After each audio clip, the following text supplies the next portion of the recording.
Le temps des vacances arriva. L'école était finie. Miffy, maman et papa Pompon étaient prêts à partir en vacances. Miffy regarda la carte pour savoir où ils allaient. Une fois, ils étaient allés au bord de la mer. Cette année, ils avaient choisi la montagne. Maman Pompon dit : « Nous devons emporter des vêtements chauds. » « Pourquoi, maman ? » demanda Miffy. « C'est l'été !»« Tu verras, Miffy. Tu seras surprise. » Papa Pompon contrôla la voiture pour leur assurer un bon voyage en montagne. Et les voilà partis. Sur de magnifiques collines, à travers les forêts, et enfin en grimpant au sommet de la montagne. Miffy remarqua que plus ils montaient, plus l'air était frais. Quand ils s'arrêtèrent pour admirer le paysage, chacun mit un vêtement chaud. En roulant encore plus haut, Miffy commença à voir des plaques de neige sur le sol. « C'est curieux !» dit Miffy. « De la neige en plein été !» Tu vois maintenant, Miffy, plus tu montes sur la montagne, plus il fait froid. En très haute altitude, certaines montagnes sont couvertes de neige toute l'année, dit maman Pompon. Quand ils arrivèrent au sommet de la montagne, il y avait de la neige partout. « Est-ce qu'on peut jouer dans la neige, comme en hiver ?» demanda Miffy. « Eh bien, pourquoi ne pas essayer ?» dit papa Pompon.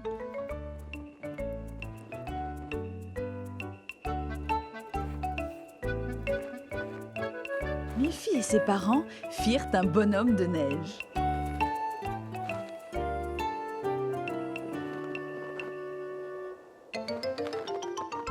Puis, ils s'amusèrent à se lancer des boules de neige.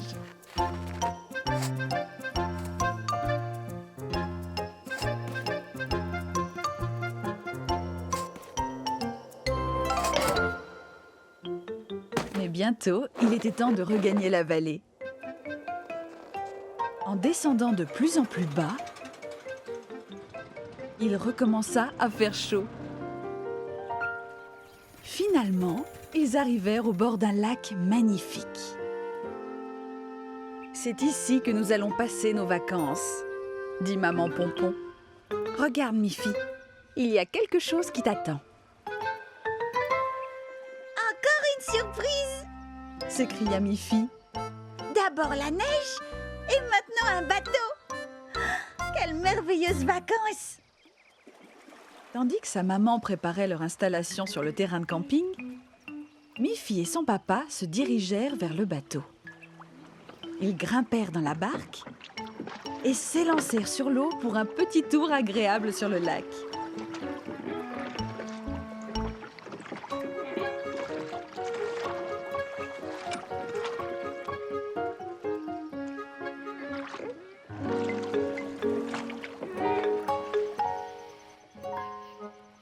Quand ils revinrent, Miffy constata que maman Pompon avait allumé un joyeux feu de camp et préparé un délicieux pique-nique.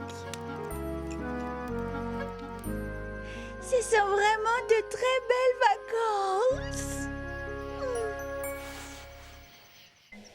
Tous les matins, Miffy regardait par la fenêtre et surveillait l'arrivée du facteur. Elle espérait qu'un jour, une lettre ou une carte postale arriverait pour elle. Maman Pompon dit : « Pourquoi ne vas-tu pas voir s'il y a du courrier aujourd'hui, Miffy ?» Miffy alla jusqu'à la porte d'entrée et découvrit qu'il y avait bien du courrier. Elle le prit et alla le déposer sur la table de la cuisine. « Très bien, voici le journal du jour, » dit maman Pompon. « Tiens, il y a une lettre pour moi de tante Alice. Et regarde, Miffy, il y a une très jolie carte postale qui t'est adressée de ton amie Mélanie. » « Formidable ! dit Miffy. Son amie Mélanie était en vacances avec ses parents. De très jolis timbres étaient collés sur la carte postale. Regarde, maman, les dessins que Mélanie a fait elle-même sur la carte. Elle a dessiné un très grand soleil, dit Miffy. Ça veut dire qu'ils ont très beau temps. Et à côté du soleil, elle a dessiné des lignes en forme de vagues, comme l'eau. Ça veut dire qu'ils se baignent dans la mer. Regarde, il y a même le dessin d'un poisson plein de couleurs. Très joli, dit maman Pompon. Mélanie est une petite fille très intelligente. Là, un autre dessin, c'est un visage souriant. Et cela veut certainement dire qu'ils sont très heureux. Et regarde, elle a dessiné aussi un petit portrait d'elle-même. Comme ça, tu es sûre que cela vient bien d'elle. J'aimerais bien renvoyer une carte à Mélanie. Et je dessinerai aussi mon portrait, dit Miffy. Voici une carte postale que tu peux utiliser, dit maman Pompon. Tu peux aussi y faire quelques dessins pour Mélanie. Et si tu dessinais notre maison? Miffy sortit en prenant la carte postale et son crayon et regarda attentivement sa maison. C'est ça, pensa-t-elle. Mon dessin ressemble beaucoup à notre maison. Ensuite, Miffy voulut dessiner une fleur sur sa carte postale. Elle alla donc dans son jardin, où une très jolie fleur venait de s'épanouir. Elle regarda la fleur très attentivement et la reproduisit sur sa carte postale. À cet instant, un papillon se posa délicatement sur la fleur. Immédiatement, Miffy le dessina. Miffy revint à la cuisine pour terminer ses dessins. Elle fit son portrait et celui de Mélanie. Cela montrera à Mélanie combien je l'apprécie, pensa Miffy. Miffy coloria ses dessins. Elle ajouta à sa maison un toit rouge, des volets rouges et une fenêtre verte. Elle mit du rouge sur la fleur et du vert sur les feuilles. Elle coloria le papillon en jaune. Elle laissa son portrait en blanc et coloria celui de Mélanie en brun. Elles étaient mignonnes toutes les deux. Miffy colla un timbre sur sa carte postale. Puis, elle alla jusqu'à la boîte aux lettres et glissa délicatement la carte postale dans la boîte aux lettres. En revenant à la maison, Miffy pensa « C'est formidable la poste. On peut se sentir très proche de ses amis, même si on est très éloignés les uns des autres. » Et en effet, Mélanie fut ravie de recevoir une carte postale de son amie. C'était l'automne. Les feuilles tombaient et les nuages s'amoncelaient. Miffy jouait au ballon dans son jardin, quand tout à coup, il se mit à pleuvoir très fort. Avant que sa robe ne soit trempée, elle courut à la maison. « Si tu veux jouer dans le jardin, Miffy, tu dois mettre ton manteau, » dit sa maman. Miffy mit son manteau, mais au moment de ressortir, Barbara frappa à la porte. « La pluie s'est arrêtée, Madame Pompon. Est-ce que Miffy peut venir avec moi dans les bois? Nous pourrons ramasser de belles feuilles d'automne pour des décorations. » Cela me paraît très intéressant, Barbara. Mais la pluie peut revenir. Surveille bien que Miffy mette son manteau. Quelle joie de pouvoir ramasser de belles feuilles d'automne avec Barbara. Elles trouvèrent des feuilles jaunes, des feuilles rouges et des feuilles brunes. « Nous ferons de jolis tableaux avec ces feuilles, » dit Barbara. « Regarde, le soleil est revenu et il fait plus chaud. Nous pouvons accrocher nos manteaux à cette branche d'arbre pendant qu'on ramasse d'autres feuilles. » En peu de temps, leur panier était rempli de jolies feuilles. « Tu n'as pas soif après tout ce travail, Miffy ?» demanda Barbara. « Allons chez moi, nous pourrons boire une bonne limonade bien fraîche. » Elles entrèrent dans le chalet de Barbara. Tandis qu'elles buvaient leur limonade, Miffy regarda par la fenêtre. et vit qu'il pleuvait à nouveau très très fort. « Oh là là, nos manteaux !» dit Barbara. « Ils sont restés dehors sur la branche d'arbre. Ils seront complètement trempés. Nous serons aussi complètement trempés si nous allons les chercher. » dit Miffy. « Ne t'inquiète pas, Miffy, dit Barbara. J'ai un parapluie assez grand pour nous protéger toutes les deux. » Sous le parapluie de Barbara, elles coururent vers l'arbre où étaient suspendus leurs manteaux. Ils étaient vraiment trempés. « Je ne peux pas mettre mon manteau, » dit Miffy. « Comment je vais rentrer chez moi? Ma maman se fâchera si ma robe est toute mouillée. »« Je vais t'accompagner chez toi, Miffy, » dit Barbara. « On ne sera pas mouillés sous mon grand parapluie. » Nos deux amies arrivèrent chez Miffy pimpantes et leurs vêtements secs. Miffy se demanda ce que sa maman allait dire en la voyant revenir sans avoir mis son manteau. Quand maman Pompon les vit toutes les deux sous le grand parapluie, elle fut rassurée de voir que Miffy n'était pas trempée par la pluie. « Miffy, où est donc ton manteau ?» « Excuse-moi, maman. Mon manteau était tout mouillé, » dit Miffy. « Alors je l'ai suspendu à une branche d'arbre. »« Ce n'est pas grave, Miffy, » dit maman Pompon. « Tu iras le rechercher quand il ne pleuvra plus. » Merci Barbara d'avoir protégé Miffy de la pluie sous ton grand parapluie. Entre, nous allons prendre le thé.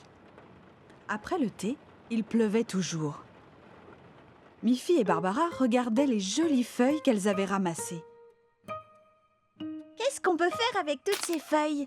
demanda Miffy. « Puisqu'il pleut toujours, » dit Barbara, « si on faisait un chapeau de pluie. »« Oh oui !» dit Miffy. « Et comme je n'ai plus de manteau, je vais faire une cape de pluie. » Bientôt, Barbara avait un ravissant chapeau de pluie sur la tête et Miffy une cape colorée sur les épaules. Elles sortirent de la maison et furent surprises de voir qu'il ne pleuvait plus. « Viens, Miffy, maintenant que le soleil brille, allons rechercher nos manteaux. »« D'accord, » dit Miffy. « Et cette fois, en plus du parapluie, prenons ton nouveau chapeau et ma nouvelle cape, au cas où la pluie se remettrait à tomber. »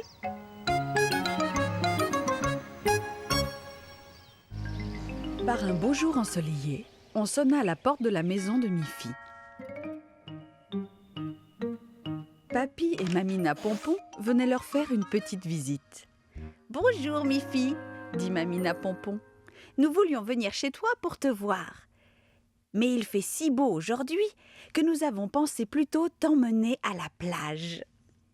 Qu'en dis-tu » ? « Oh, formidable !»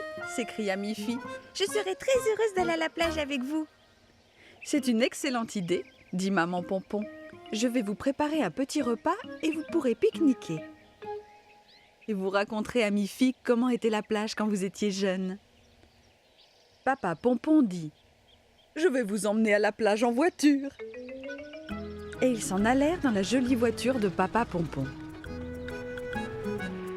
Quand ils arrivèrent, Papy Pompon dit « Quand nous étions jeunes, nous avions l'habitude de faire des châteaux de sable.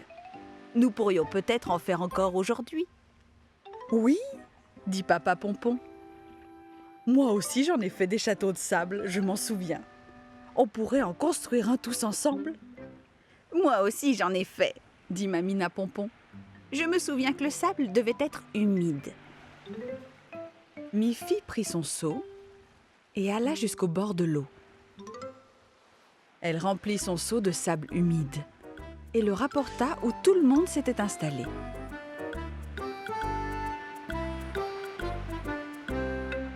Miffy dut faire plusieurs voyages.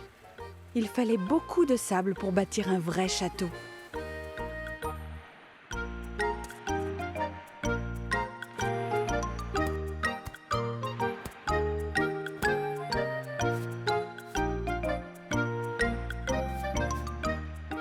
Comme il était beau!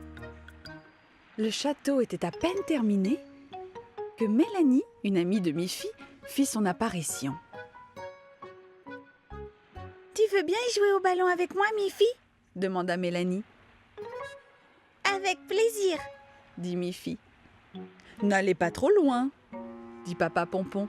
« Vous pourriez vous perdre. »« On ne peut pas se perdre, papa, » dit Miffy. « Parce qu'on sait qu'on vous retrouvera à côté du château de sable. » Miffy et Mélanie s'éloignèrent tout en jouant au ballon le long de la plage. Mais bientôt, elles se retrouvèrent beaucoup plus loin. Pendant ce temps, l'eau montait lentement et envahissait la plage. « Oh mon Dieu !» dit Mamina Pompon. « L'eau arrive très près de notre château de sable. Nous ferions mieux de nous installer plus loin. » L'eau montait de plus en plus et fit bientôt disparaître le château. Miffy et Mélanie, sentant la fatigue, reprirent le chemin du retour. « Où sont tes grands-parents, Miffy ?» demanda Mélanie. « Je ne les vois nulle part. »« Ne t'inquiète pas, Mélanie, » dit Miffy. « Ils sont tout à côté du château de sable. » Miffy eut beau regarder, et regarder encore, elle ne voyait plus le château de sable. Elle ne savait pas que la mer l'avait englouti. Elles marchèrent longtemps le long de la plage. « Mais où est passé ce château ?» dit Miffy. « Nous sommes peut-être vraiment perdus, Mélanie. » Miffy, Mélanie, nous sommes là. La marée montante a fait disparaître le château. Heureusement que nos maisons ne sont pas faites avec du sable, dit Miffy. Ils furent très heureux de se retrouver tous ensemble.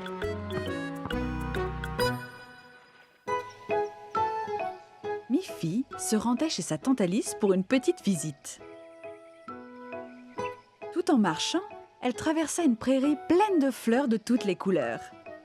Et de jolis papillons voletaient partout. Mais attendez, que vit-elle alors dans l'herbe? Une chenille, en train de dévorer la feuille d'une jolie fleur. « Pourquoi est-ce que tu manges cette feuille, petite chenille ?» demanda Miffy. « Je vais t'emmener chez ma tante Alice.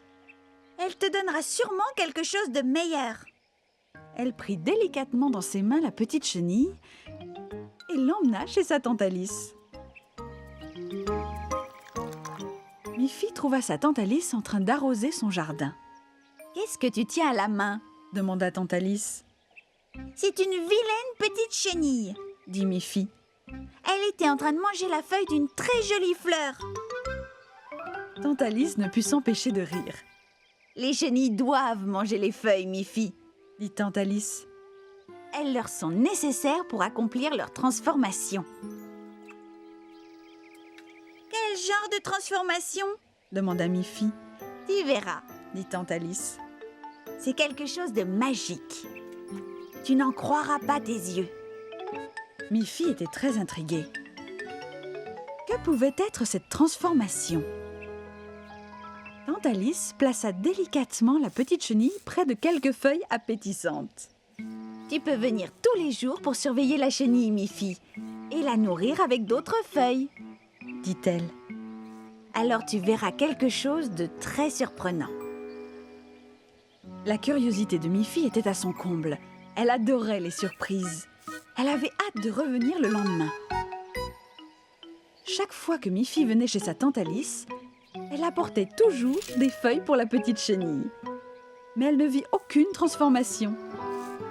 « Tu dois être patiente, Miffy, » dit tante Alice. « La surprise ne va pas tarder. » Le jour suivant, Miffy fut très triste. « Oh non!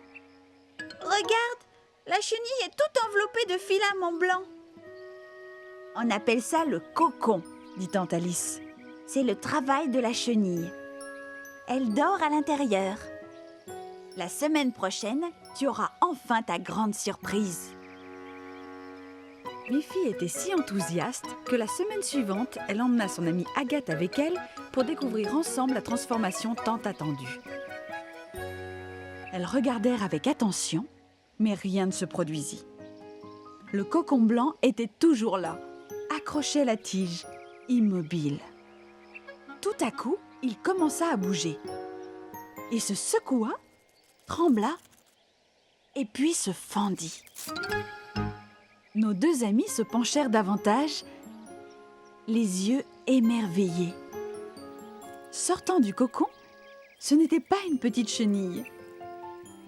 mais quelque chose d'autre. Qu'est-ce que cela pouvait être? La chose glissa sur la feuille, et alors, quelle surprise! Des ailes s'ouvrirent. Quelle transformation! Ce n'est plus une chenille du tout, s'écria Miffy. c'est un papillon. Tu avais raison, Tante Alice. Quelque chose de magique est arrivé. Une petite chenille affamée s'est transformée en un merveilleux papillon. Le papillon battit de ses ailes toutes neuves pour leur dire au revoir et vola vers un nouveau monde.